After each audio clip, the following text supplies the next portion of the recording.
heard my recipe for, three simple things you need to do to be successful at anything in life. And if anyone wants to argue with me on this one, then take your best shot, roll the dice. The first one, you've got to identify what you want to do, and then you need to put the reps in. You need to plan, prepare, and practice. Plan, prepare, practice, and it's the practice that is going to get you there. So the skill that you need to develop to, for example, pass the role play for the Metropolitan Police. If you just walk into it cold, you might pass, you might not, but we can't guarantee it. I mean, nothing's guaranteed, but we can sort of 99% guarantee things by thinking, right, what skills do I need to develop? Well, first of all, I need, just using this as an example, Daniel, first of all, I need a good structure. Great. Well, we use the CUTSA structure. And there's all sorts of little component parts of CUTSA. Like in the understanding phase, which is what the U stands for, is how do we ask questions in a simple to complex way, and making sure we ask one question at a time, and how do we probe anything that's vague.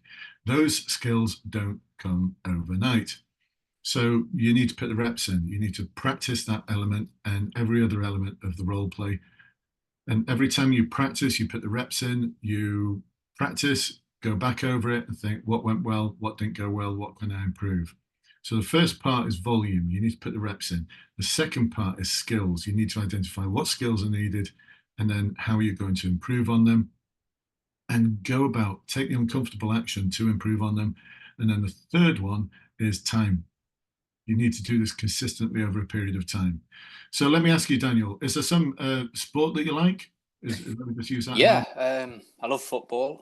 Football. All right, great. Let's just stay with that, football. So is there a particular part of football that you found difficult? A particular skill in football that you found difficult? It might sound a bit daft, but taking throw-ins. Right, really taking throw-in. Well, as in you're the one throwing it in, or you're the one throwing it in when the ball's gone out of the pitch. Right. Throwing it, doing a throw. Right. So is it something you still struggle with a little bit, or a little bit? Yeah. Right. So how many times a day do you practice throw-ins? Not very often. All right. How many times a week do you practice throw-ins? Once or twice. Once or twice a week. Okay. And how many reps do you put in? How many times do you actually throw it in that time? No more than 5, I'd say. Right. So a couple of times a week, 5. So it's like 10 reps, 2 times 5, twice a week. Yeah. Am I right? Yeah. If you did 40 a day over the next 6 months, would you be substantially better at throw-ins than you are now, or substantially or about the same? A lot better, I believe. A lot better. Right. Why would that be? I believe practice makes perfect.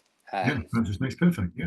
You're putting the reps in and you're developing your skills. So every time when you've done the throw in, you think, did that hit the mark? Did I have the right angle? I don't know anything about football, but did I have the right angle? Did I throw it hard enough with the two heights? And you've got to keep your feet. There's a certain technique with how you keep your feet. Right. Did you get your feet right? Was there too much pressure? Did they get it in the right direction? Did they actually get it on top? Whatever. I don't know. Was the ball too heavy, too light, whatever? Or was it? I don't know. There's so many factors, but you reflect on each one and think, what could I do better next time? Right, I'll do that thing.